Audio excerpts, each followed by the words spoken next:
हाय दोस्तों, बहुत बहुत स्वागत है आप सभी लोग को राधे जीएस इनसाइट में। और आज की वीडियो में हम लोग प्रीलिम्स के जो प्रीलिम्स से संबंधित जो इम्पॉर्टेंट फैक्ट हैं उनको देखेंगे। ये राज्य व्यवस्था से संबंधित, ये भारतीय संविधान एवं राज्य व्यवस्था से संबंधित महत्वपूर्ण जो फैक्ट हैं उनको हम लोग देखेंगे। और प्रीलिम्स के एग्ज़ाम के लिए ये काफ़ी महत्वपूर्ण हैं। और इस वीडियो में हम लोग भारत के जो संवैधानिक विकास क्रम है उसको हम देखेंगे। अंग्रेजों के समय में कौन कौन से कौन कौन से एक्ट लाए गए, कौन सा अधिनियम कब लाएगा, किस अधिनियम में कौन सा प्रावधान था, उन सभी बारीकियों को देखेंगे जो एग्जाम के दृष्टि से अत्यंत महत्वपूर्ण होंगे। तो ज़्यादा देर न करते हुए शुरू करते हैं। और स्टार्ट करने से पहले कहना चाहूँगा चैनल को सब्सक्राइब कर लीजिए ताकि जब भी अगला वीडियो डाला जाए तो उसका नोटिफिकेशन आप लोगों के पास पहुँच जाए। तो इसमें पहला है कि 1773 का रेगुलेटिंग एक्ट। तो 1773 के रेगुलेटिंग एक्ट में जो महत्वपूर्ण बातें हैं, भारत में ईस्ट इंडिया कंपनी के कार्यों को नियमित और नियंत्रित करने की दिशा में ब्रिटिश सरकार द्वारा उठाया गया यह पहला कदम था। और भारत में केंद्रीय प्रशासन की नींव रखी गई 1773 रेगुलेटिंग एक्ट के माध्यम से। फिर इस अधिनियम द्वारा बंगाल के गवर्नर को बंगाल का गवर्नर जनरल का पद नाम दिया गया। और पहले गवर्नर जनरल वारेन हेस्टिंग्स थे। यहाँ से दो प्रश्न पूछता है कि बंगाल को गवर्नर को बंगाल के गवर्नर को बंगाल का गवर्नर जनरल किस एक्ट के तहत कहा गया, तो ये 1773। और पहले गवर्नर जनरल कौन थे, तो वारेन हेस्टिंग्स।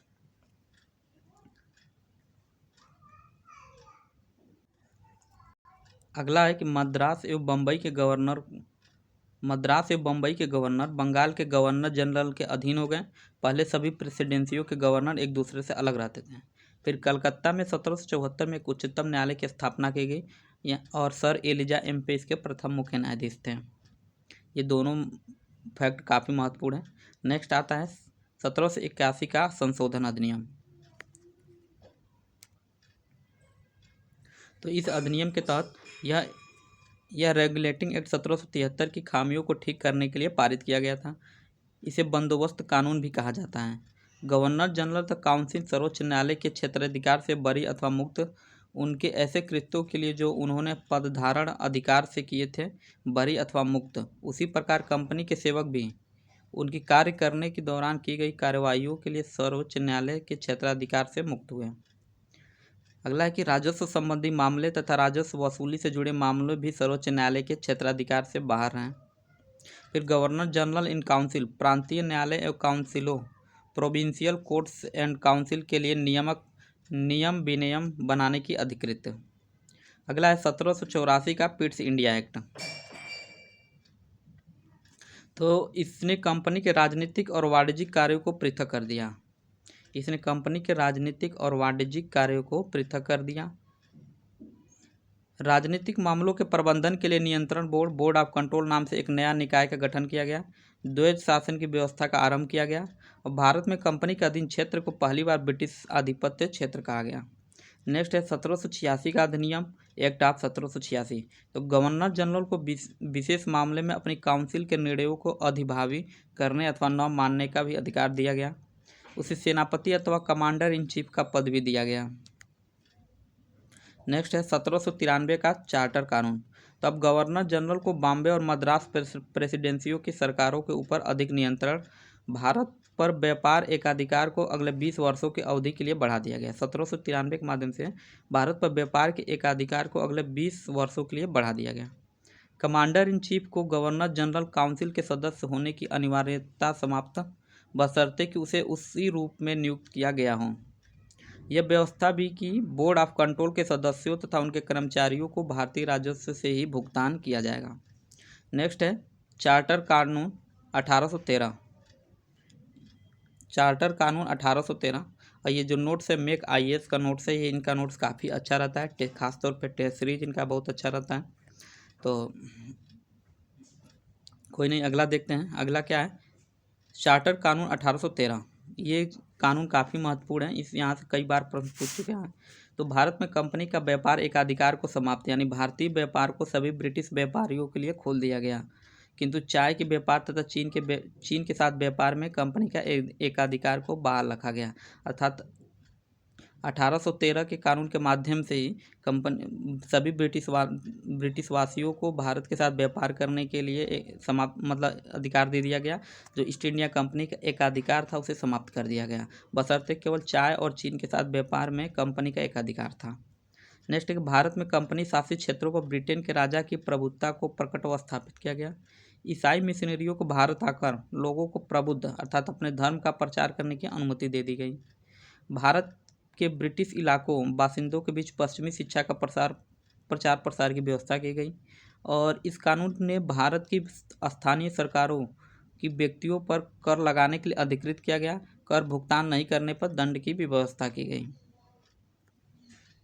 और इसी कानून में 1813 में इसमें दिया नहीं है कि भारत में शिक्षा के लिए 1 लाख रुपए का प्रावधान किया गया। हालांकि उसे खर्च नहीं किया गया, नहीं हो पाया, लेकिन 1 लाख रुपए का प्रावधान किया गया शिक्षा के लिए। अगला है 1833 का चार्टर अधिनियम। तो ब्रिटिश भारत के केंद्रीकरण की दिशा में यह अधिनियम निर्णायक कदम था। अब बंगाल का गवर्नर जनरल भारत का गवर्नर जनरल कहा गया, जिसमें सभी नागरिकों और सैन्य शक्तियाँ निहित थीं।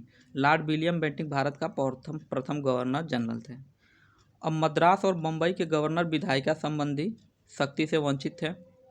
इसके अंतर्गत पहले बनाए गए कानूनों को नियामक कानून कहा गया और नए कानून के तहत बनाए गए कानून को एक्ट या अधिनियम कहा गया। अर्थात इसके पहले जो भी कानून बनाए गए थे उसको नियामक कानून, और इसके बाद 1833 के बाद जो भी कानून बनाएंगे उसको एक्ट या अधिनियम कहा गया। इस अधिनियम द्वारा भारत के दास प्रथा के शमन हेतु अर्थात उसके दास प्रथा को समाप्त कर दिया गया इस अधिनियम के माध्यम से। 1833 में ब्रिटिश संसद द्वारा ब्रिटेन और सभी क्षेत्रों में दास को समाप्त कर दिया गया। नेक्स्ट है 1833 का चार्टर अधिनियम।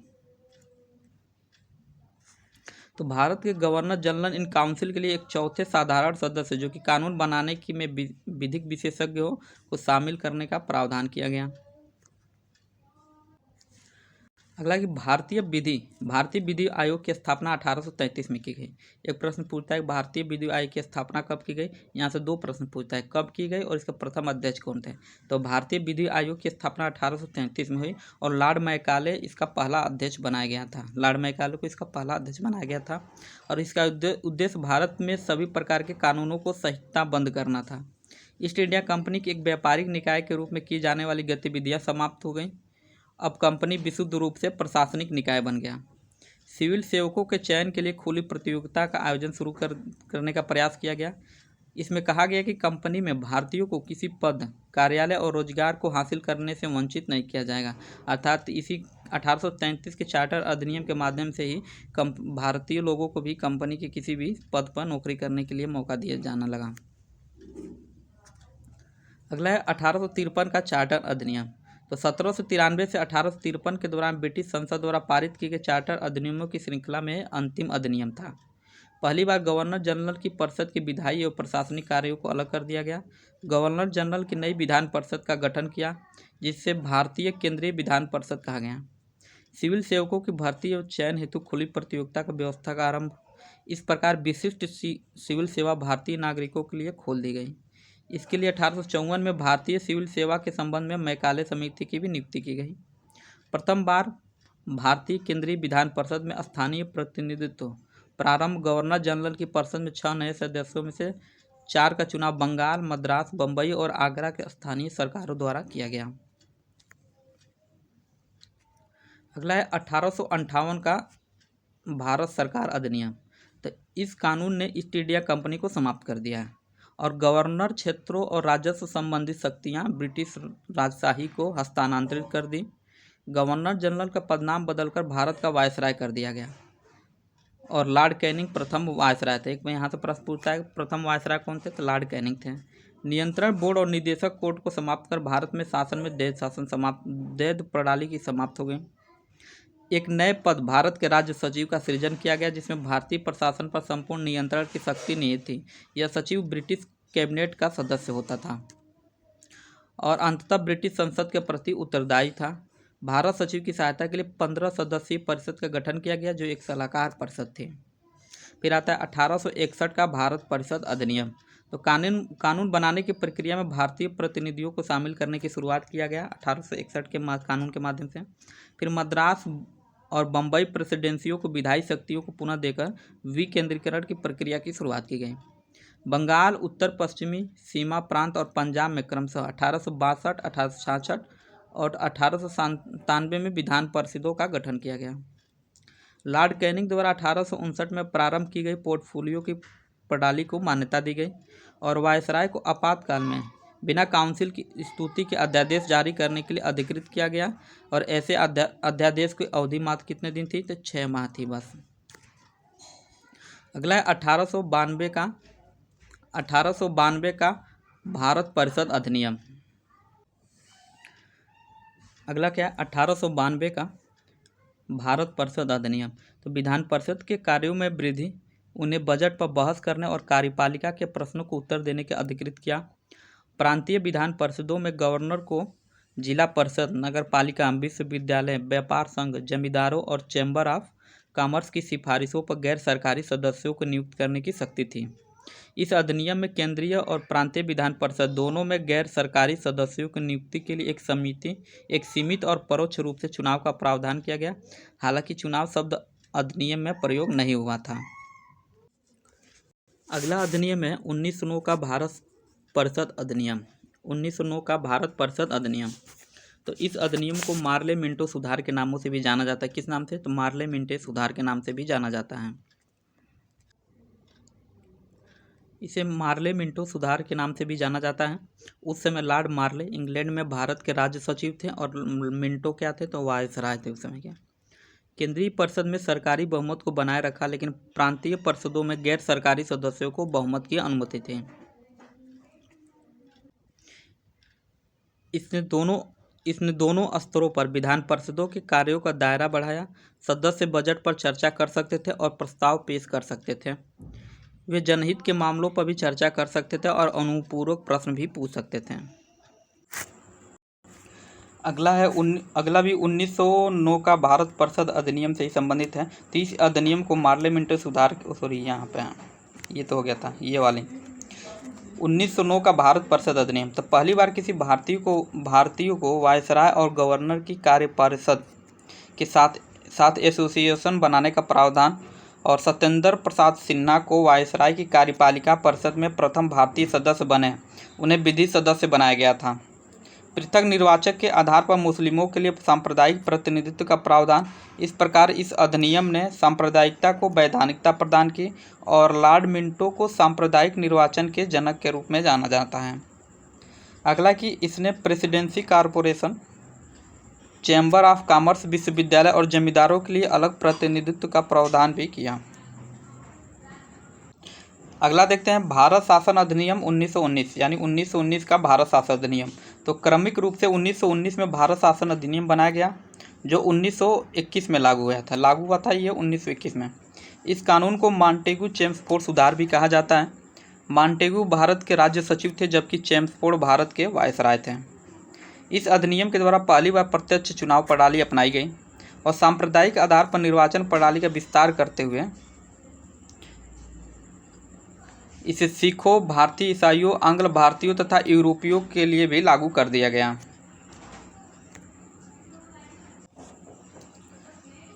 हालांकि इस अधिनियम द्वारा पहली बार केंद्र में द्विसदनीय व्यवस्था स्थापित की गई। इस अधिनियम के द्वारा सभी विषयों को केंद्र तथा प्रांतों में बांट दिया गया। द्विसदनीय केंद्रीय विधानमंडल समस्त ब्रिटिश भारत के लिए कानून बना सकती थी। नेक्स्ट भारत शासन अधिनियम 1919 से ही ये भी है। तो इस अधिनियम के तहत प्रांतों में देश शासन प्रणाली लागू की गई। प्रांतीय विषयों को दो भागों में, एक आरक्षित तथा दूसरा हस्तांतरित विषयों में बांटा गया। इस अधिनियम में पहली बार उत्तरदायी शासन शब्द का प्रयोग किया गया। इसके अंतर्गत पहली बार केंद्रीय बजट को राज्यों के बजट से अलग कर दिया गया और राज्य विधानसभाओं को अपना बजट स्वयं बनाने के लिए अधिकृत कर दिया गया। इसके अंतर्गत एक वैधानिक आयोग का गठन किया गया, जिसका कार्य 10 वर्ष बाद जांच करने के बाद अपनी रिपोर्ट प्रस्तुत करता था। नेक्स्ट है भारत शासन अधिनियम 1935। यह एक लंबा विस्तृत दस्तावेज था जिसमें 321 धाराएं और 10 अनुसूचियाँ थीं। इसने अखिल भारतीय संघ की स्थापना की, जिसमें राज्य और रियासतों की एक इकाई की तरह माना गया। केंद्र और इकाइयों के बीच 3 सूचियों में, जिसमें संघीय सूची और इसमें 59 विषय थे, राज्य सूची जिसमें 54 विषय थे और समवर्ती सूची दोनों के लिए थे और इसमें 36 विषय थे। के आधार पर शक्तियों का बंटवारा कर दिया। अगला अवशिष्ट शक्तियों। वायसराय को हालांकि यह संघीय व्यवस्था कभी अस्तित्व में नहीं आई क्योंकि देशी रियासतों ने इसे शामिल होने से इनकार कर दिया।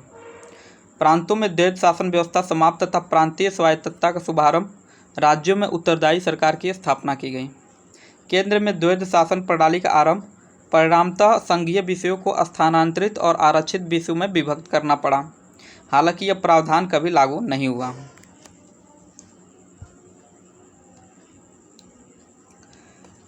अगला है भारत शासन अधिनियम 1935। तो 11 राज्यों में, यह भी भारत शासन अधिनियम 1935 है। तो 11 राज्यों में 6 में द्विसदनीय व्यवस्था प्रारंभ की गई। इस प्रकार बंगाल, बम्बई, मद्रास, बिहार, संयुक्त प्रांत और असम में द्विसदनीय विधान परिषद और विधानसभा बनाई गई। इसने अगला क्या कह रहा है कि इसने दलित जातियों, महिलाओं और मजदूर वर्ग के लिए अलग से निर्वाचन की व्यवस्था कर सांप्रदायिक प्रतिनिधित्व व्यवस्था का विस्तार किया। इसने मताधिकार का विस्तार किया। लगभग 10% जनसंख्या को मत का अधिकार मिल गया। इसके अंतर्गत देश की मुद्रा और साख पर नियंत्रण के लिए भारतीय रिजर्व बैंक की स्थापना की गई। इसने न केवल संघीय लोक सेवा आयोग की स्थापना की बल्कि प्रांतीय सेवा आयोग और 2 अधिक राज्यों के लिए संयुक्त सेवा आयोग की भी स्थापना भी की। इसके तहत 1937 में संघीय न्यायालय की भी स्थापना की गई। नेक्स्ट है भारत स्वतंत्रता अधिनियम 1947।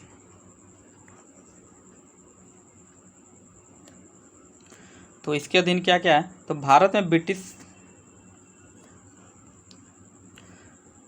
में ब्रिटिश राज समाप्त हो गया।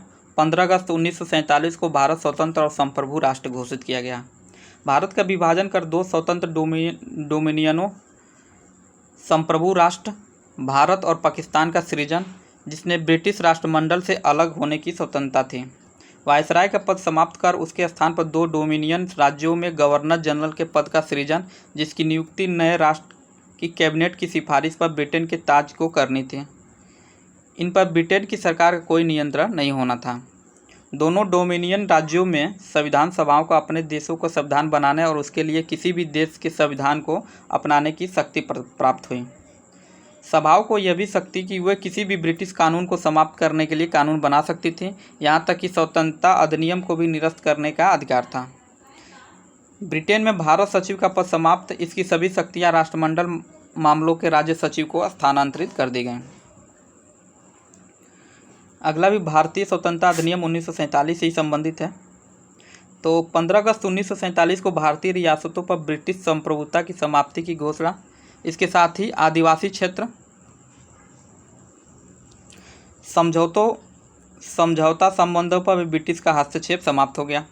भारतीय रियासतों को स्वतंत्रता की वे चाहें तो भारत डोमिनियन या पाकिस्तान डोमिनियन के साथ मिल सकती है या स्वतंत्र रह सकते हैं। नया संविधान बनाने तक प्रत्येक डोमिनियन के में शासन संचालित करने और भारत शासन अधिनियम 1935 के तहत उनके प्रांतीय सभाओं में सरकार चलाने की व्यवस्था। नेक्स्ट है ब्रिटिश शासन विधेयक पर मताधिकार और उन्हें स्वीकृत करने के अधिकार से वंचित। ब्रिटिश शासक विधेयकों पर मताधिकार उन्हें स्वीकृत करने से अधिकार से वंचित। भारत के गवर्नर जनरल और प्रांतीय गवर्नरों को राज्यों का संवैधानिक प्रमुख नियुक्त किया गया। इन्हें सभी मामलों पर राज्यों की मंत्रिपरिषद के परामर्श पर कार्य करना होता था। शाही उपाधि में भारत का सम्राट शब्द समाप्त हो गया। भारत के राज्य सचिव द्वारा सिविल सेवा में नियुक्तियां करने और पदों का आरक्षण करने की प्रणाली समाप्त हो गई। लॉर्ड माउंटबेटन नए डोमिनियन भारत का प्रथम गवर्नर जनरल बने थे। इसी के साथ ये समाप्त हो गया। चैनल को सब्सक्राइब कर लीजिएगा। जय हिंद, जय भारत।